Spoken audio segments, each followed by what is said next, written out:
Cù.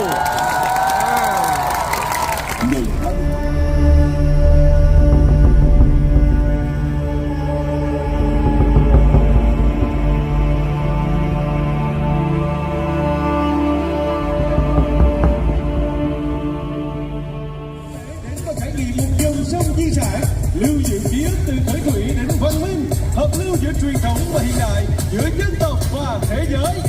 Linh hồn của đô thị sông nước giàu sức sống này được tái hiện qua hành trình trải nghiệm đặc sắc bằng du thuyền hạng sang, thuyền buồm thể thao, cano du lịch, waterbus, water taxi, tàu du lịch và tàu nhà hàng. Sẽ là những trải nghiệm khó quên dành cho du khách trên sông với các hoạt động vui chơi, thưởng thức nghệ thuật, ẩm thực độc đáo và phong phú, chiêm ngưỡng vẻ đẹp lung linh huyền ảo của một thành phố không ngủ về đêm, với những khám phá đầy bất ngờ và thú vị của một đô thị sông nước rực rỡ đa sắc màu văn hóa.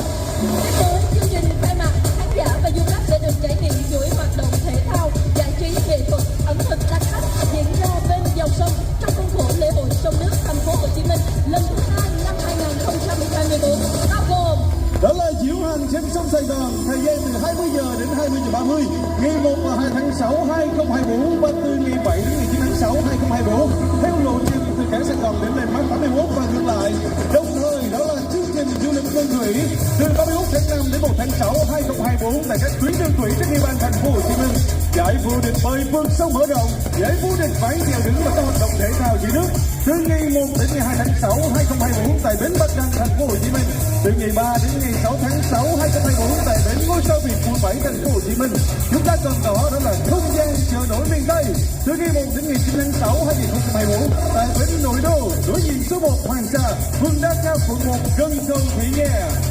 và chúng ta còn có tuần lễ trái cây trên bến Bến Thuyền diễn ra từ ngày 4 đến ngày 10 tháng 6 2024 tại đường Nguyễn Văn Của, bến Bình Đông, phường 13, quận 8, thành phố Hồ Chí Minh. Đồng thời các chương trình diễu hành trên sông Sài Gòn từ 20 giờ đến 20 giờ 30 ngày 1 và 2 tháng 6 2024 đến ngày và từ ngày 7 đến ngày 9 tháng 6 2024 theo lộ trình từ cảng Sài Gòn đến Landmark 81 và ngược lại. Hay chương trình du lịch đường thủy từ 30 tháng 5 đến ngày 1 tháng 6 2024 tại các tuyến đường thủy trên địa bàn thành phố Hồ Chí Minh. Và chúng ta còn có hội thi ẩm thực sông nước từ ngày 31 tháng 5 đến ngày 2 tháng 6 2024 tại đường Lê Lợi, quận 1, thành phố Hồ Chí Minh. Dàn chiếu ánh sáng tiểu cảnh trình diễn nghệ thuật trò chơi dân gian từ ngày 31 tháng 5 đến ngày 9 tháng 6 2024 tại di tích cột cờ thủ ngữ, công viên Bến Bạch Đằng, công viên Lam Thơ. Và các chương trình khuyến mại mua sắm kích cầu giảm giá vé, các chương trình biểu diễn nghệ thuật từ ngày 31 tháng 5 năm 2024 đến ngày 10 tháng 6 năm 2024. Và kính thưa quý vị, chương trình nghệ thuật chuyến tàu huyền thoại đã chính thức khép lại. Ban tổ chức xin trân trọng cảm ơn các đồng chí lãnh đạo, nguyên lãnh đạo nhà nước, lãnh đạo các ban bộ ngành trung ương và các địa phương,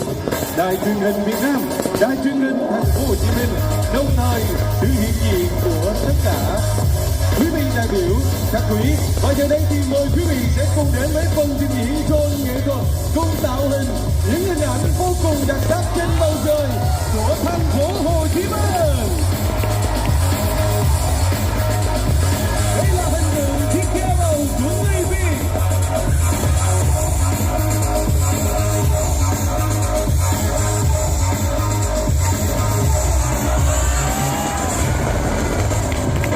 Và chúng tôi cũng xin được tiếp tục cảm ơn tất cả quý vị đại biểu, quý vị khách quý, các cơ quan báo chí truyền thông, các diễn viên, nghệ sĩ, nghệ nhân, và đặc biệt là hàng ngàn du khách khán giả trên khắp cả nước đã có mặt tại cảng Sài Gòn nhiệt tình tham gia và tạo nên không khí tưng bừng trong lễ hội đêm nay.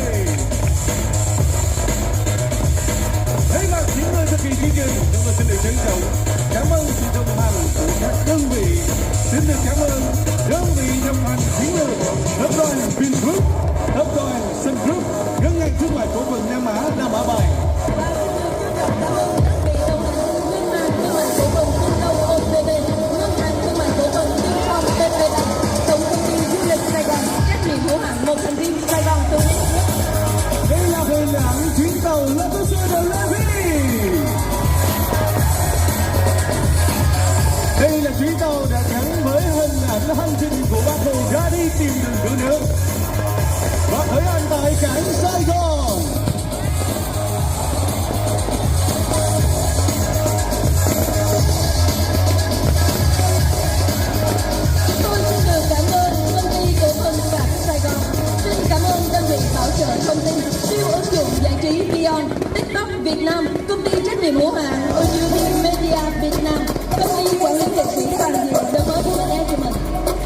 cố phần quảng cáo Suzuki cùng SGK Group đã cùng với ban tổ chức góp sức tạo nên chương trình vô cùng ý nghĩa và thành công vang dội đêm nay. Đầu tiên trọng cảm ơn ekip thực hiện và các nghệ sĩ tham gia chương trình.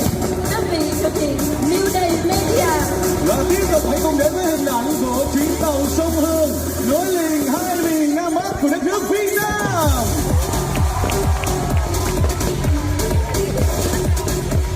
Xin được cảm ơn ekip thực hiện và các nghệ sĩ cùng tham gia chương trình. Đơn vị thực hiện New Day Media, kịch bản và tổng đạo diễn Lê Hải Yến, chủ nhiệm chương trình Phạm Khánh Bằng, đạo diễn sân khấu Phạm Hoàng Nam, giám đốc âm nhạc nhạc sĩ Đức Trí, Tổng biên tập, tổng biên đạo Tấn Lộc, Lê Linh, nhà thơ Phi Thùy Linh, thiết kế sân khấu và kỹ thuật Hoàng Quốc Nghị, thiết kế mỹ thuật Phương Mai, nhà thiết kế Phục Trang, nhà thiết kế Viết Hùng, đạo cụ sân khấu nghệ nhân Văn Tòng. và tiếp tục hãy cùng đến với hình ảnh chuyến tàu vận tải, những chuyến tàu vận tải đưa hàng hóa và thương hiệu Việt Nam đến với thế giới. Xin được cảm ơn đạo cụ sân khấu nghệ nhân Văn Tòng, đạo diễn âm thanh Hữu Vĩnh, quản lý nội dung Phạm Quốc Hưng, quản lý sân khấu Lê Kha, quản lý hình ảnh Thanh Long, quản lý truyền thông Quỳnh Thu, trợ lý đạo diễn Mạnh Hoàng Ngọc An. Và chúng tôi tiếp tục cảm ơn sự tham gia của các nghệ sĩ, gia giáo ưu tú Mạnh Dung, nghệ sĩ ưu tú Tuấn Liêm, nghệ sĩ ưu tú Như Huỳnh, ca sĩ Lưu Phước Thịnh, nhóm MTV, diễn viên Hồ Giang Bảo Sơn, diễn viên Trung Anh, diễn viên Tân Đạt, diễn viên Pierre, Love April, diễn viên Phú Hộ Bé Gia Huy, dàn nhạc giao hưởng Sài Gòn Pop Orchestra và Sài Gòn Winds, dàn hợp xướng Sài Gòn Choir, vũ đoàn Arabesque Việt Nam, vũ đoàn Sắc Màu, vũ đoàn Mai Trắng, vũ đoàn Bạch Dương, vũ đoàn Sen Trắng, vũ đoàn Light Reset, vũ đoàn Song Nghi, ACS Cheerleading, nhóm Cascader Quốc Thịnh, sinh viên trường cao đẳng du lịch Sài Gòn, đội văn nghệ người cao tuổi thành phố Hồ Chí Minh, câu lạc bộ thiếu nhi Gold Star Team và các diễn viên quần chúng cùng tham gia.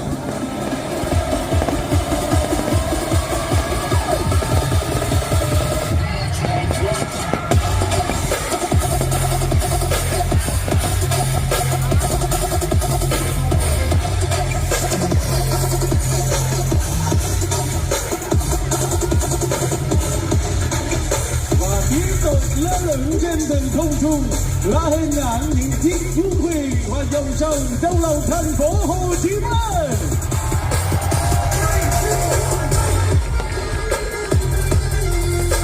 Và những biểu tượng của thành phố Hồ Chí Minh trong thời điểm hiện nay, cốt cờ chủ ngữ, những biểu tượng đã ghi dấu ấn mãi trong lòng tất cả những người dân thành phố và du khách khi cùng đến với thành phố Hồ Chí Minh.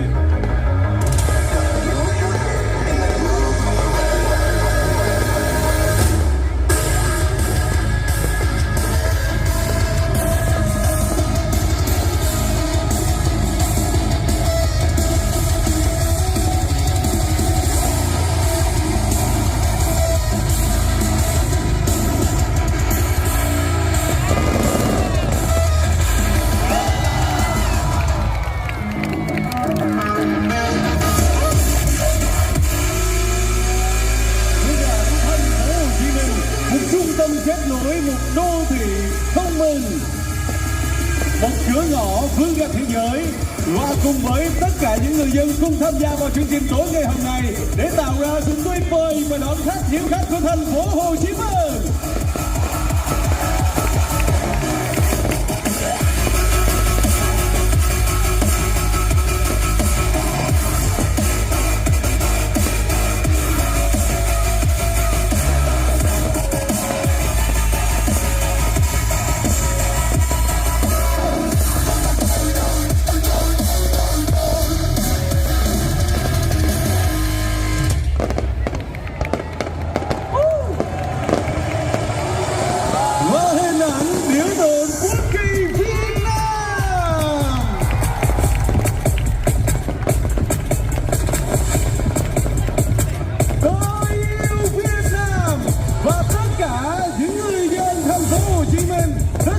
Quý vị du khách khi cùng đến với thành phố Hồ Chí Minh cùng với một lòng yêu mến đất nước